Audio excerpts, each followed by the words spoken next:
Nós já estamos de volta com o nosso programa Manhã da Piedade, aqui pela TV Horizonte e agora também em cadeia com as rádios América e Cultura AM. E hoje nós continuamos com a série de entrevistas com os candidatos ao governo de Minas Gerais. E hoje eu recebo aqui no estúdio Alexandre Flach, do PCO, que é o Partido da Causa Operária. Também estão presentes a jornalista e apresentadora do programa Mercado de Negócios, Michele Marie, e o também jornalista e apresentador do programa Tribuna Livre, na Rádio América AM, Paulo Azeredo. Quero lembrar a você que as entrevistas com os candidatos ao governo de Minas estão sendo exibidas sempre nos 2 últimos blocos do nosso programa. Então, a partir de 11h30 da manhã e sempre em cadeia, né, entre a TV Horizonte, as rádios América e Cultura AM. A ordem das entrevistas foi definida em consenso com os assessores dos candidatos. E como eu disse, hoje no estúdio está conosco Alexandre Flach, candidato ao governo de Minas, que é natural de São Paulo, tem 48 anos, é advogado trabalhista e está se candidatando pela primeira vez ao governo de Minas, pela primeira vez a um cargo político. Né, candidato? Bom dia, seja bem-vindo ao nosso programa. Muito obrigado pela acolhida aí. Muito obrigado. Candidato, nós sabemos que no modelo político atual, o governador ele precisa, né, de apoio, de base no Poder Legislativo, no nosso caso na Assembleia Legislativa, né? Como que o senhor pretende trabalhar essa relação, caso eleito, com o nosso Legislativo? Bom, é importante já esclarecer o seguinte, que o Partido da Causa Operária, ele trabalha com base na mobilização popular. Todo o nosso programa depende e, ao mesmo tempo, dá voz para as pautas operárias e das massas populares, né? Então, a nossa base social é a mesma situação, são a classe operária e as massas populares. Então, só com a mobilização desses setores da população é que a nossa política avança, né? Então, a nossa política é toda no sentido de politizar e mobilizar a população. Em qualquer governo do Partido da Causa Operária, essa é a base real, né? Nós não trabalhamos no esquema, vamos dizer, tradicional de conchavos políticos e tomar lá da cá para poder ganhar alguma coisa no Congresso e essas coisas todas, ou tipos de coligação com partidos de direita, partido da burguesia, porque nós entendemos que dessa forma, esse tipo de política não leva a grande coisa, né? Tem vida curta, né? Há um trabalho muito grande para conquistas muito pequenas, e que evaporam no ar, como a gente viu acontecer após o golpe que a presidenta Dilma sofreu, né? E toda a situação que veio depois aí, com uma enxurrada levando direitos embora e, inclusive, a própria segurança jurídica, institucional que o Brasil, pequena que fosse, o Brasil tinha anteriormente. Tá certo. Candidato, só repassando, nosso tempo já está contando. Okay.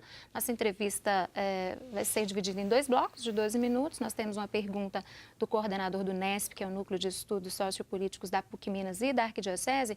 E no final do próximo bloco, do segundo bloco, quando faltar mais ou menos 1 minuto, eu aviso para o senhor fazer as conclusões finais. Ok. Bom, agora nós temos então a pergunta do professor Robson Sávio, que é coordenador do núcleo, né, do NESP, Núcleo de Estudos Sociopolíticos da PUC Minas e da Arquidiocese de Belo Horizonte. Candidato, virou rotina num discurso de criminalização da política negar o papel de mediação e negociação do governante e transformá-lo num simples gestor, como se o Estado fosse uma empresa. Como o senhor sabe, uma empresa está voltada para o atendimento de interesses privados. O Estado existe para garantir o bem comum, ou seja, o interesse público. Aquele que recebe o mandato popular deve trabalhar para enfrentar as mazelas sociais que impedem a cidadania plena, o que significa entrar em conflito com interesses poderosos que desejam um Estado a serviço de uma economia que mata, conforme nos lembra o Papa Francisco. O senhor, se eleito, governará para atender a demanda dos segmentos que precisam de um Estado que atue para reduzir as desigualdades sociais e regionais? Então, candidato. Não só em eventual eleição, etc., porque nós somos bem realistas em saber que o jogo político eleitoral ele é todo um jogo de cartas marcadas, muitas vezes até despolitizando mesmo a população. Nós que atuamos constantemente, não é um partido que surge na época de eleição e depois deixa de funcionar, a gente atua constantemente com a população, nós percebemos que nessa época há uma certa febre eleitoral que despolitiza a população. Então, não só nessa digamos assim, nessa hipótese de algum candidato do partido ser eleito, mas em todas as circunstâncias, o nosso programa vai exatamente nessa linha que foi colocada ali. Nós consideramos que o Estado atual é um Estado dominado pela burguesia, que são os grandes interesses que ele falou, né? Esse Estado não atende de forma nenhuma ao interesse público, nem em geral, nem particularmente das massas populares, que é a maior parte da população, né? Pelo contrário, atende ao interesse sempre da grande burguesia. A grande burguesia só, vamos dizer assim, retrocede em algum ponto aqui e ali se há muita pressão popular.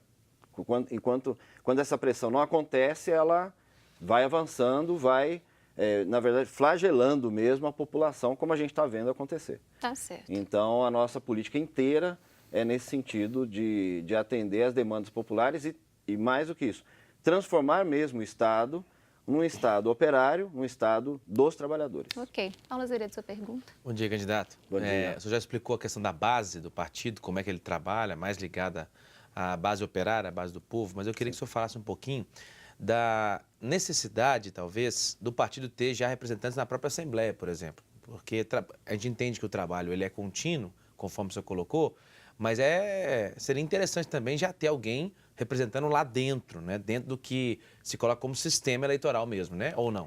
Sim, a gente considera que é importante, mas é de uma importância secundária. Não é a importância primordial como é visto, inclusive em partidos de esquerda. Nós não consideramos que vamos dizer, uma condição sine qua non, digamos, necessária para que haja uma política e que a nossa política avance, né? A nossa política é de politização. Nós temos a nossa imprensa, canal Causa Operária TV, por exemplo, no YouTube, tem o jornal impresso, temos o diário Causa Operária online e toda atividade militante é atividade de politização. Nós consideramos que todas as demais situações são consequência disso, incluindo a eventual eleição de algum de nossos candidatos. É lógico que a gente concorre para valer, também já disseram isso, vocês não estão concorrendo para valer. A gente concorre para valer, mas a gente sabe que a situação que é dada, a situação eleitoral, é uma situação, como eu falei, de cartas marcadas, hoje em dia está sendo fraudada de tudo que é forma, né? Você não tem liberdade nem para expor a sua ideia. Nós vemos aí partidos de esquerda, PT, PCdoB, tendo material recolhido, coisa de ditadura, coisa que não é aceita em nenhuma democracia do mundo. Então a gente sabe dessa realidade e em cima da realidade que a gente atua. Claro, a eventual eleição de algum deputado, de algum membro aí de casas legislativas, ajuda o partido, não há dúvida disso. Mas a nossa política não vê isso como a prioridade. A nossa política continua e avança, ainda que não aconteça isso. Não é essencial, então?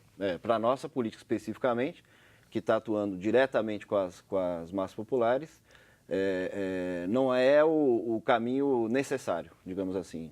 Se não há um deputado, a nossa política não vai parar. Ok. Michelle Marie. Bom dia, candidato. Bom dia A todos. Candidato, como a Síria já mencionou, né, na apresentação, o senhor é advogado trabalhista. Sim. E está concorrendo ao pleito eleitoral pela primeira vez. Por que a candidatura neste momento e por que já para governador? Então, as candidaturas dentro do Partido da Causa Operária são decididas coletivamente. É o partido que decide, de forma democrática e coletiva, quem são os candidatos. E todos os candidatos estão servindo ao partido da mesma maneira. Nós vemos a eleição como uma militância, assim como outras quaisquer.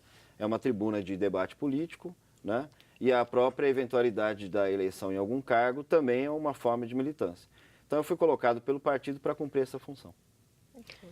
Candidato, nós sabemos que o Brasil todo, Minas Gerais, passa aí por uma grave crise fiscal. Caso eleito, qual vai ser o primeiro passo do senhor na tentativa de resolver esse problema? Sim, aí essa questão é super importante. Essa crise fiscal, como é colocada, na verdade é uma crise decorrente do próprio golpe de Estado. Então, depois da destituição da presidenta Dilma, que foi o início do golpe, o golpe continua cada dia mais, todas as semanas, vindo com novas investidas contra a população e contra a democracia, né? Mas desde aquele momento especificamente, a gente pode colocar ele como um marco inicial, houve aí um flagelo a todos os estados, né, no nível fiscal de todos os estados da federação. Particularmente aqueles estados onde havia ou há alguma liderança que se contraponha ao golpe, que de alguma forma apoia a Dilma, apoia o Lula, etc. E aqui em Minas Gerais, o Pimentel é um dos grandes a apoiar a Dilma e a defender o Lula. Então ele foi assim, uma vítima número 1 do golpe de Estado. Como que isso acontece? Isso acontece não havendo os repasses necessários, aí, os repasses de lei, os repasses que a Constituição determina, como deveria haver ao Estado. Além disso, a crise econômica que foi construída de forma artificial também pelos setores aí econômicos que estão por trás do golpe no Brasil, que lançou a gente numa crise econômica para jogar a culpa no PT, para jogar a culpa na Dilma, né? Também arrasou com a arrecadação, com a pretensão, com a expectativa de arrecadação que havia. Temos um minuto para o senhor concluir a resposta. Pois não. Então, toda essa situação aí gerou uma crise fiscal. Hoje ainda nós temos um outro problema, que todos os governos, incluindo o PT, governam junto com os bancos, né? Então, o banco é um parceiro de todos os governos, aí levando mais ou menos metade de tudo que é arrecadado. Nós somos frontalmente contra isso. Então, o nosso governo não é um governo... o nosso plano de governo, nosso plano de partido, ele exclui o banco dessa jogada. A gente não vai ter sócio em banco. Então, essa história de pagar 50% tudo que é arrecadado para banco, isso encerra com qualquer, vamos dizer assim, qualquer cargo que o PCO se eleja. Tá certo, candidato. Bom, nós vamos para um rápido intervalo. No próximo bloco, o candidato ao governo de Minas, Alexandre Flach, do PCO, continua conosco, viu? Então, até daqui a pouco.